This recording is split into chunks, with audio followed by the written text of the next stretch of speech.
Hello everyone, online job preparation চ্যানেলের নতুন ভিডিওতে আপনাদের সবাইকে স্বাগতম। আমাদের আজকের আলোচ্য বিষয় নদী তীরবর্তী কিছু গুরুত্বপূর্ণ শহর নিয়ে, অর্থাৎ কোন নদীর তীরে কোন শহরের অবস্থান তা নিয়ে। তাহলে শুরু করা যাক ভিডিওর মূল পর্ব। বাংলাদেশের সর্ব উত্তরের জেলা পঞ্চগড়, যা করতোয়া নদীর তীরে অবস্থিত। এই জেলাটির নাম পঞ্চগড়, যা করতোয়া নদীর তীরে অবস্থিত। এই জেলাটির নাম নীলফামারী এবং এই জেলাটির নাম লালমনিরহাট। এই দুটি জেলা শহরই তিস্তা নদীর তীরে অবস্থিত। এই অংশটির নাম কুড়িগ্রাম। এই কুড়িগ্রাম জেলা শহর ধরলা নদীর তীরে অবস্থিত। এই জেলাটির নাম রংপুর এবং এই জেলাটির নাম গাইবান্ধা। এই রংপুর এবং গাইবান্ধা দুটি জেলা শহরই ঘাঘট নদীর তীরে অবস্থিত। এই জেলাটির নাম শেরপুর।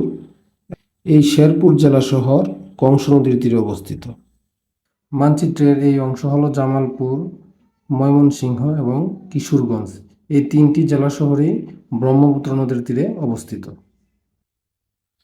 এই অংশটি সুনামগঞ্জ জেলা এবং এই অংশটি সিলেট জেলা। এই দুটি শহরই সুরমা নদীর তীরে অবস্থিত। এই জেলাটির নাম মৌলভীবাজার, যা মনু নদীর তীরে অবস্থিত। এই অংশটি ব্রাহ্মণবাড়িয়া জেলা, যা তিতাস নদীর তীরে অবস্থিত। এই ব্রাহ্মণবাড়িয়া জেলার পাশেই রয়েছে কুমিল্লা জেলা, যা গোমতী নদীর তীরে অবস্থিত। এই অংশটি হলো কুমিল্লা জেলা, যা গোমতী নদীর তীরে অবস্থিত। এই অংশটির নাম খাগড়াছড়ি, যা চেঙ্গি নদীর তীরে অবস্থিত। এই অংশটির নাম রাঙামাটি এবং এই অংশটি হলো চট্টগ্রাম, যা কর্ণফুলী নদীর তীরে অবস্থিত।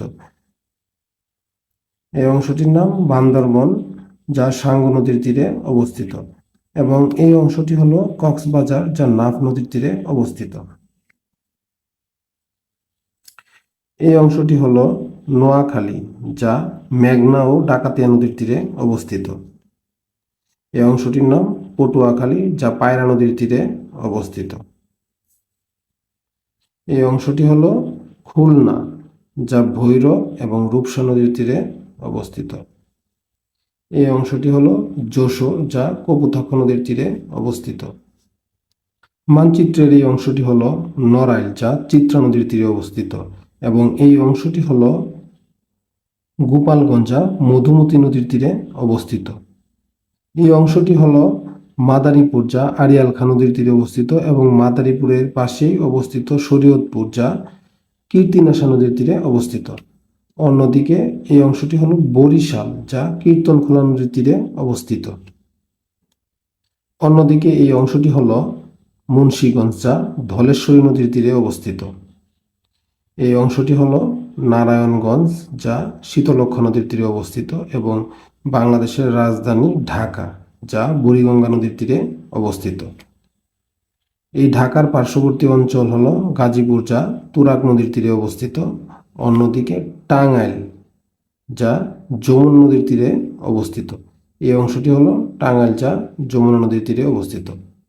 টাঙ্গাইলের ঠিক বিপরীতেই রয়েছে সিরাজগঞ্জ, যা এই অংশটি হলো সিরাজগঞ্জ, যা যমুনা নদীর তীরে অবস্থিত।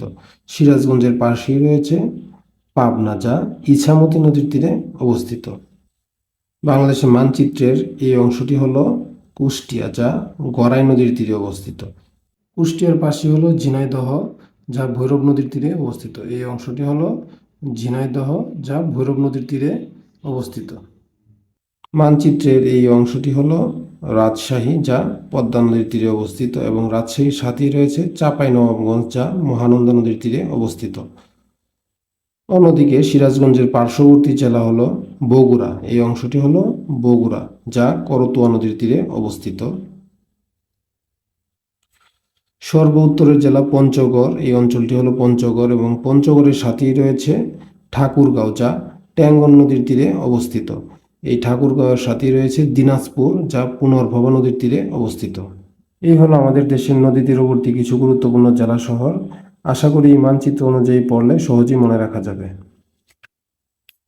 এছাড়াও কিছু নদী তীরবর্তী গুরুত্বপূর্ণ শহর রয়েছে, সেগুলো হলো মংলা, যা পশুর নদীর তীরে অবস্থিত, লালবাগের কেল্লা, যা বুড়িগঙ্গা নদীর তীরে অবস্থিত, শিলাইদহ যা পদ্মা নদীর তীরে অবস্থিত, মহাস্থানগড় যা করতোয়া নদীর তীরে অবস্থিত, টুঙ্গিপাড়া যা মধুমতি নদীর তীরে অবস্থিত, তেঁতুলিয়া যা মহানন্দা নদীর তীরে অবস্থিত, বাংলাবান্ধা যা মহানন্দা নদীর তীরে অবস্থিত, ঘোড়াশাল যা শীতলক্ষ্যা নদীর তীরে অবস্থিত, অন্যদিকে কাপ্তাই এবং চন্দ্রগুনা কর্ণফুলী নদীর তীরে অবস্থিত, সারদা যা পদ্মা নদীর তীরে অবস্থিত, টেকনাফ যা নাফ নদীর তীরে অবস্থিত। এই হলো আমাদের আজকের বিষয় নিয়ে সংক্ষিপ্ত আলোচনা। দেখা হবে পরবর্তী ভিডিওতে। সে পর্যন্ত সবাই ভালো থাকবেন, সুস্থ থাকবেন। ধন্যবাদ।